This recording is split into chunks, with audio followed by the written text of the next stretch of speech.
Alright guys, it's bow time. We're going to make Bojangles fried chicken today.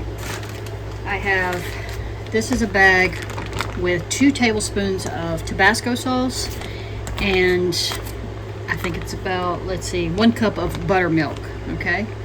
So, they have been marinating for a minimum 30 minutes. I think mine have been in there for at least an hour. So what I'm going to do next is take a clean Ziploc bag. You don't have to use a Ziploc bag, you can just use a bowl if you like. To this we're going to add 1 1/3 cups of flour. Now they want self-rising flour, so I'm going to have to add some things to make this self-rising flour. Alright, so to make it self-rising, what we have to add is salt and baking powder, but I think I'm going to omit the salt because let me see how much is in here. There's already 2 teaspoons of salt going in, so I'm, because of my blood pressure, not going to add any extra, but I will add some baking powder. So I'm just going to guesstimate here, and I'm just going to add 1 teaspoon. I'm not going to go crazy with it because it's not like I'm trying to make a cake rise or something. I still think 2 teaspoons is a lot, but it's going to be dispersed out, so it should be fine. We're going to put that in there. Now we're going to add 2 teaspoons of cayenne pepper, which there again I'm going to reduce to 1. And even that might be a bit much for my daughter, so I think I'm going to make that a 1/2 teaspoon. Hello dear, how are you? I see you got the mail, you got the dog toy. Glad you found that because he's been missing it. It was out there on the back 40 with the cows. Oh. They were playing with it. Oh. You can hide that somewhere to where... On one side was the cows, the other side was the goats. Yeah. Ball was in the middle. Alright people, recipe here. I'm trying to talk to my people. 2 teaspoons of black pepper. I'm only going to put 1. Why are you going to excite the dog? I was trying to excite you. Did it work? No. Garlic powder is Saturday 1 night. teaspoon. And I ain't got no money. Alright. Alright, let me make sure we got everything because I got a little bit interrupted here. Oh, yeah, my fault.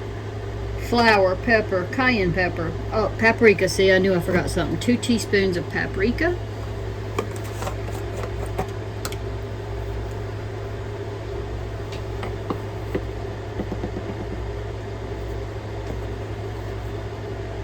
Alright. The reason I like using a bag is because it's just so much easier to shake and toss when it comes to dealing with raw chicken. Alright, so we're going to toss this up a bit. Make sure you close it good at the top or you'll be choking on that. Oh, you're cooking. I'm cooking. You're choking on it anyway. Oh, okay, whatever.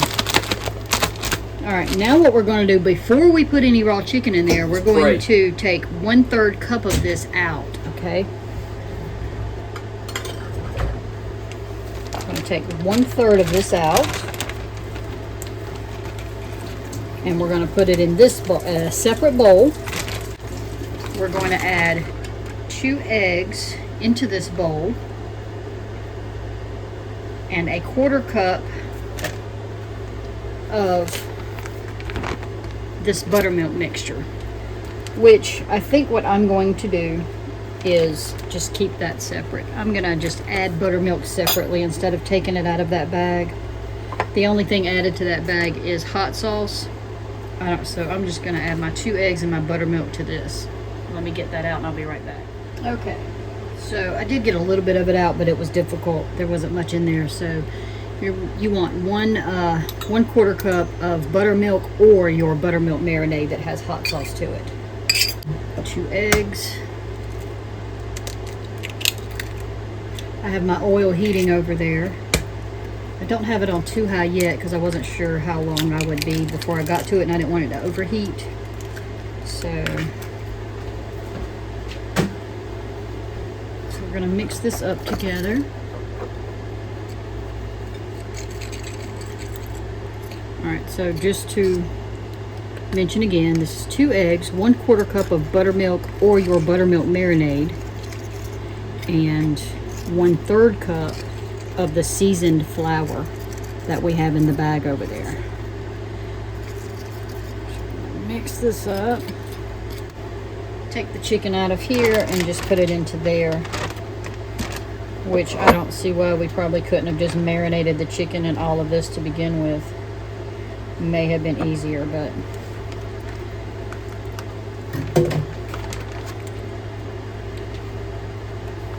yeah, see, that's not even sticking to it. I think it needs more flour added to that, but I'll follow the recipe for now. And we could just double dip this essentially if we wanted to. So now we're going to dump this into our flour bag here. Coat both sides for sure. And move on to the next piece. I'm using all thighs today. 2 still have skin on it, and 3 do not. My husband doesn't want the skin, but I do, so that's how I do it.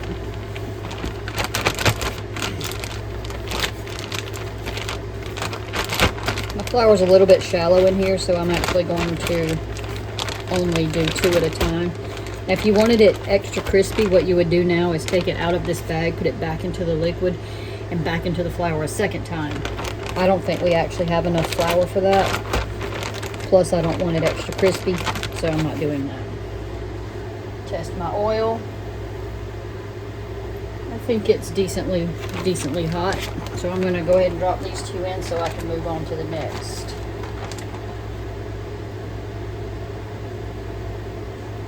It's barely hot enough, but these 2 have the skin on it, so it's okay. So these will be my 2.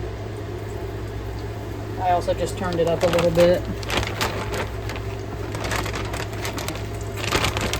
Typically you want to start off with a really hot oil and then turn it down.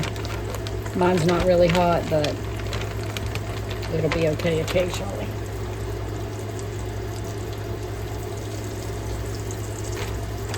And I will be able to fit all 5 of these in here at one time, so I'll only have to cook 1 batch of chicken today, which is great. And then we'll put a lid on it too, and that also helps it cook a little bit faster and to ensure that it's cooked all the way through to the center. I try to put skin side down to start. I'm not quite sure why, that's just kind of always been the process. Alright, if you'll pause that, we'll be back in a moment after I clean up some. Alright, so we're going to take the lid off and do our first flip of our chicken.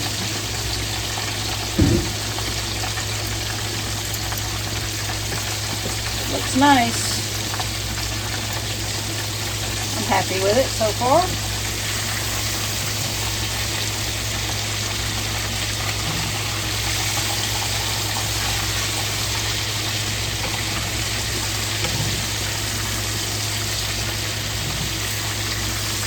It's almost overcrowded, but it's still working.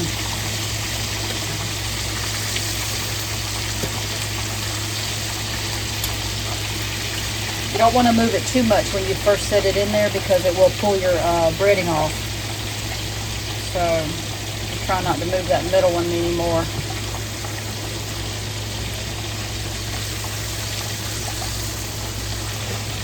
There we go.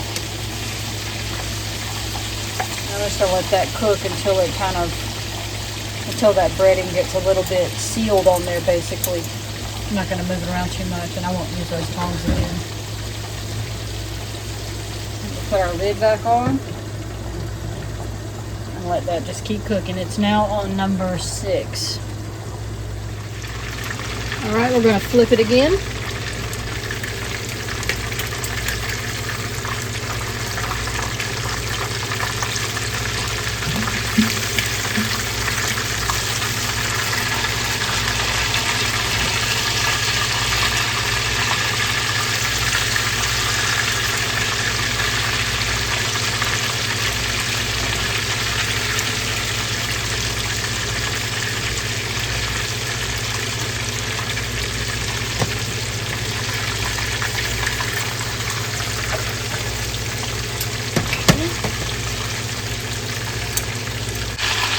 So it can be really hard to know when chicken is done.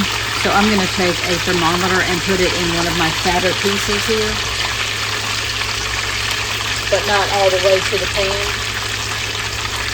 and see where we go. I'm pretty sure that smaller piece is probably done.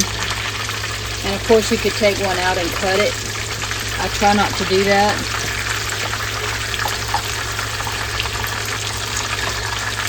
I don't like putting it back in after I cut it.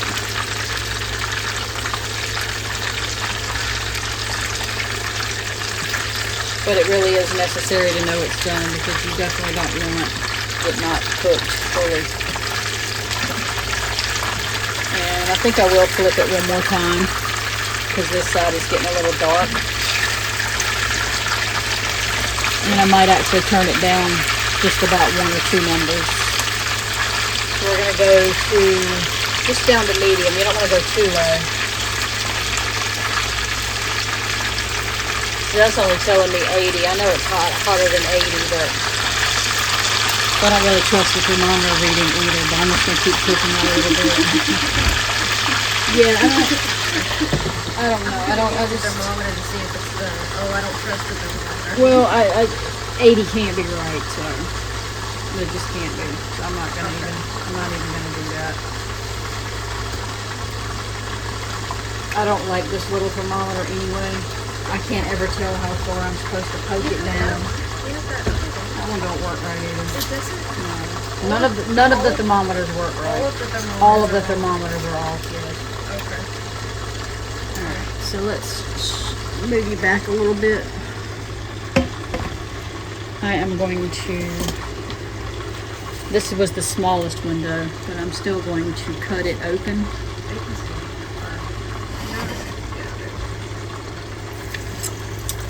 And make sure it's not bloody.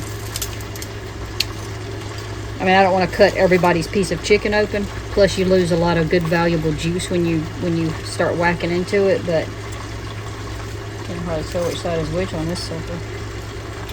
Just need to make sure it's done around the bone. Okay, this is done around the bone. See, there's no blood around that bone. So this piece is done, so that's good. Now, if that was the biggest piece, then I would be assured that the rest were done. I am going to just give them a few minutes. I'm not going to give, I don't think it needs a lot of time, but I'm going to give it a few.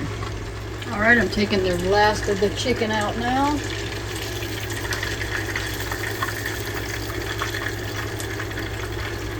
On a paper towel lined plate, of course. Sop up some of that grease. And there's our Bojangles chicken. Good. Alright, I think to go with our fried chicken today, we're going to make some just old-fashioned southern marinated cucumbers. And what that is 2 parts sugar to 1 part vinegar. So,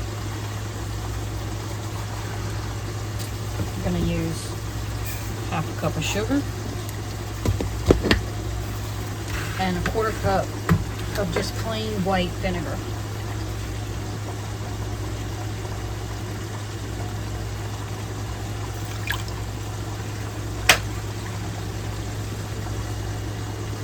Just white vinegar. Alright, so we're going to stir that up to dissolve it a little bit.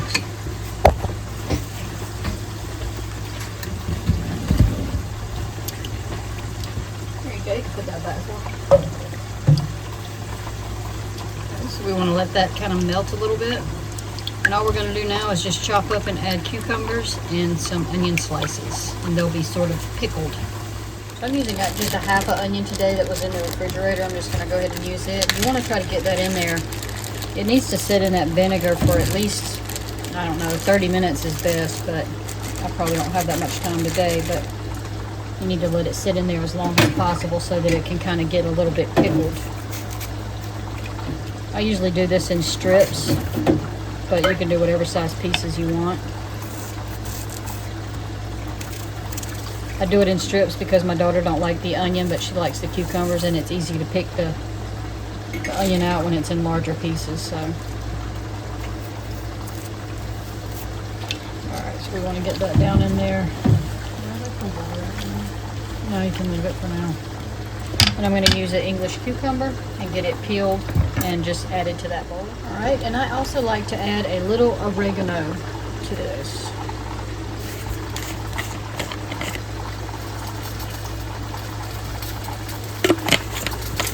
that's it. Just a basic marinated cucumbers. I'll stir that up so that they're all coated well. And then I'll put a lid on it while our chicken finishes. I only did half the cucumber. I'm going to save the other half. You put as much or as little as you like.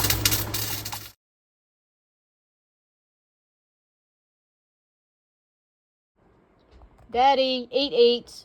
On my way.